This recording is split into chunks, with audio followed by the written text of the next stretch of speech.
আসসালামু আলাইকুম রহমতুল্লাহি আবরাকাতুহু। প্রিয় ভিউয়ার, আশা করি সকলে ভালো আছেন। দেশে বিদেশে কাছে দূরে যে যেখান থেকে বসে আমাদের ভিডিওতে যুক্ত হয়েছেন সবাইকে স্বাগতম এবং শুভেচ্ছা জানিয়ে শুরু করব আমাদের চ্যানেলের আরও একটি নতুন ভিডিও। বন্ধুরা, আপনারা যারা আরব দেশে নতুন এসেছেন, আরবি ভাষা শিখতে চান, আরবি কথা বলতে কম পারেন, তাদের জন্য আজকের ভিডিওটি খুবই গুরুত্বপূর্ণ হবে ইনশাআল্লাহ। কথাটি না বাড়িয়ে চলে যাব মূল ভিডিওতে। চ্যানেলটি সাবস্ক্রাইব করে আমাদের পাশে থাকবেন।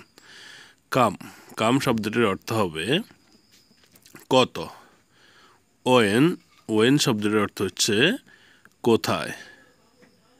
আলহিন আলহিন শব্দটির অর্থ হচ্ছে এখন। এখন মানে হচ্ছে আলহিন। হাসেল হাসেল শব্দটির অর্থ হচ্ছে পাওয়া। পাওয়া মানে হচ্ছে হাসেল। আয়লা আয়লা শব্দটির অর্থ হচ্ছে পরিবার। পরিবার মানে হচ্ছে আয়লা। দোয়াম অথবা দাওয়াম শব্দটির অর্থ হচ্ছে ডিউটি। ডিউটি মানে হচ্ছে দাওয়াম। সগল সগল শব্দের অর্থ হচ্ছে কাজ। কাজ মানে হচ্ছে সগল।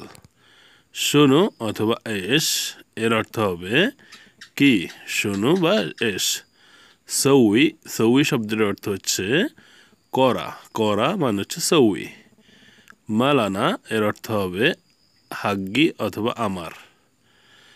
দাউয়ের শব্দের অর্থ হবে খোঁজা। দাউয়ের মানে হচ্ছে খোঁজা। মক্তব শব্দের অর্থ হচ্ছে অফিস। অফিস মানে মক্তব। ওমর ওমর শব্দের অর্থ হচ্ছে বয়স। বয়স মানে হচ্ছে ওমর।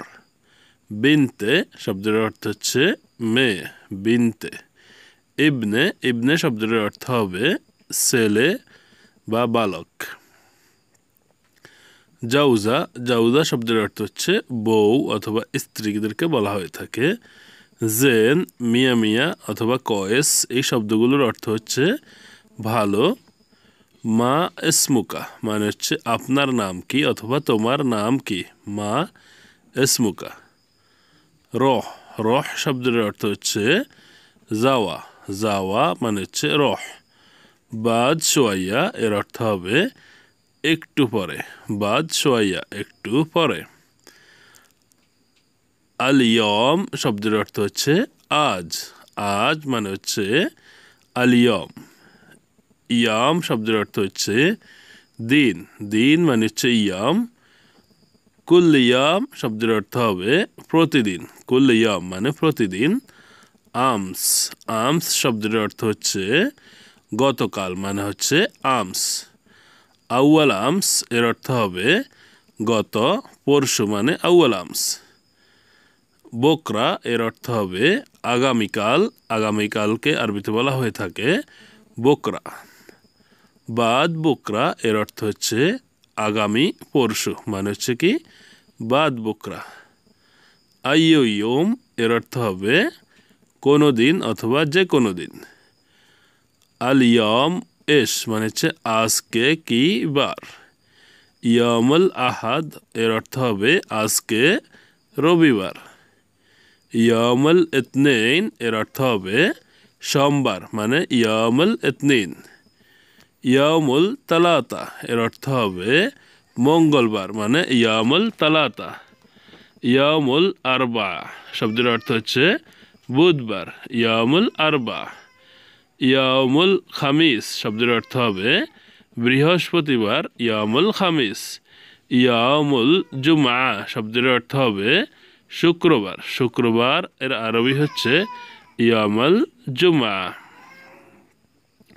ইয়ামুল সাবত এর অর্থ হচ্ছে শনিবার। তারিখ তারিখ শব্দের অর্থ হচ্ছে তারিখ। উসবু উসবু শব্দের অর্থ হচ্ছে সপ্তাহ মানে হচ্ছে উসবু। সাহার সাহার শব্দের অর্থ হচ্ছে মাস। মাস মানে হচ্ছে সাহার।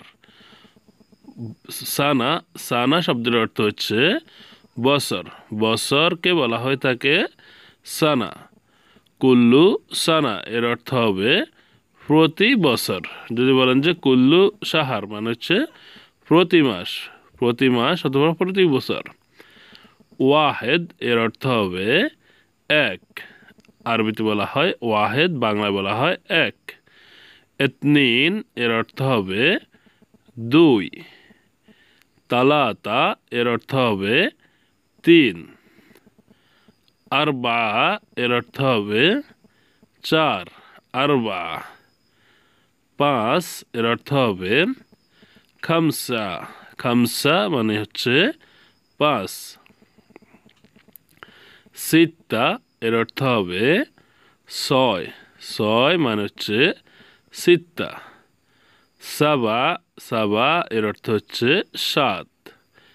তামানিয়া এর অর্থ হচ্ছে আট। তিসা এর অর্থ হচ্ছে নয়। আশারা এর অর্থ হচ্ছে দশ। সিফর আরবিতে বলা হয়, আমরা বাংলায় বলে থাকি শূন্য, ইংরেজিতে বলা হয়ে থাকে জিরো, শূন্য, সিফর। বন্ধুরা, আশা করি ভিডিওটি আপনাদের ভালো লেগেছে। ভিডিওটি কেমন হয়েছে, কেমন লেগেছে সেটা অবশ্যই কমেন্ট বক্সে কমেন্ট করে জানাতে ভুলবেন না। বন্ধুদের মাঝে ভিডিওটি শেয়ার করবেন যাতে করে আপনার বন্ধুরাও ভিডিওটি দেখে শিখতে পারে।